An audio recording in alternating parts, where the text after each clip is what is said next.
जिल्हा वार्षिक योजना सन 2024 ते 25 हा निधी मार्च अखेरपर्यंत खर्च करण्यासाठी यंत्रणांनी काटेकोरपणे नियोजन करावं अशा सूचना पालकमंत्री जयकुमार गोरे यांनी केल्या आहेत। जिल्हा वार्षिक योजना सन 2024-25 अंतर्गत सर्वसाधारण योजना 83%, अनुसूचित जाती उपयोजना 51% आणि आदिवासी क्षेत्राबाहेरील उपयोजना 27% असा एकूण 78% निधी 20 जानेवारीपर्यंत खर्च झालेला आहे।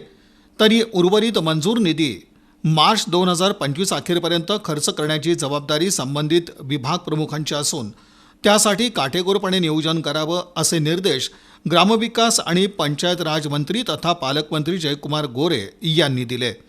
नियोजन भवन येथील सभागृहात आयोजित जिल्हा नियोजन समितीच्या बैठकीत पालकमंत्री जयकुमार गोरे मार्गदर्शन करत होते। यावेळी जिल्हाधिकारी कुमार आशीर्वाद, मनपा आयुक्त शीतल तेली उगले, पोलीस आयुक्त एम राजकुमार, मुख्य कार्यकारी अधिकारी कुलदीप जंगम, पोलीस अधीक्षक अतुल कुलकर्णी, खासदार धैर्यशील मोहिते पाटील, खासदार ओमप्रकाश राजे निंबाळकर, आमदार सुभाष देशमुख, देवेंद्र कोठे, समाधान अवताडे, सचिन कल्याण शेट्टी, दिलीप सोपल, राजीव खरे, अभिजित पाटील, उत्तम जानकर, डॉक्टर बाबासाहेब देशमुख, नारायण पाटील, जिल्हा नियोजन अधिकारी दिलीप पवार यांच्यासह सर्व समिती सदस्यांची उपस्थिती होती। पालकमंत्री जयकुमार गोरे पुढे म्हणाले की सन 2024-25चा 100% निधी खर्च करण्यासाठी संबंधित यंत्रणांनी अधिक गतीनं काम करावं। ज्या यंत्रणांनी अद्याप प्रशासकीय मागणीसाठी आवश्यक कार्यवाही केली नाही त्यांनी ती तातडीनं पूर्ण करावी। जिल्हा नियोजन समितीच्या माध्यमातून सर्वांच्या सहकार्यातून जिल्ह्याच्या सर्वांगीण विकासासाठी प्रयत्न करूयात। यामध्ये सर्व समिती सदस्यांची भूमिका ही महत्त्वपूर्ण असल्याचं त्यांनी सांगितलं। तसंच जिल्हा वार्षिक योजना सन 2025-26 अंतर्गत जिल्हा वार्षिक योजना सर्वसाधारण 861.89 कोटी, अनुसूचित जाती उपयोजना 152 कोटी, तर आदिवासी क्षेत्राबाहेरील उपयोजना 5.44 कोटी अशा एकूण 1019 कोटी 33 लाखाच्या प्रारूप आराखड्यास राज्य समितीसमोर सादर करण्यासाठी समितीनं मान्यता दिल्याचं पालकमंत्री जयकुमार गोरे यांनी सांगितलं। मागणी करूनच आपण प्रस्ताव दिलेला आहे। मागची मागणी जी आहे वाढीव मिळून 858 कोटी रुपयाचा मागचा जो विषय आराखडा होता त्यात आपण जवळजवळ 200 कोटीची वाढ मला वाटते केलेली आहे आपण आणि तो आराखडा साधारण माझ्या 1000 कोटीच्या पुढे 1020 कोटीचा आराखडा झाला, 200 कोटीच्या आसपासची आपण वाढीव मागणी केलेली आहे।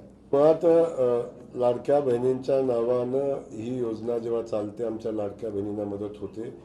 त्या योजनेमध्ये अशी लोक जर आली आणि मला नाही वाटत की ते लाडक्या बहिणी या करत असतील, हे क्रियानिष्ठ भाऊ यामध्ये सहभागी असतील।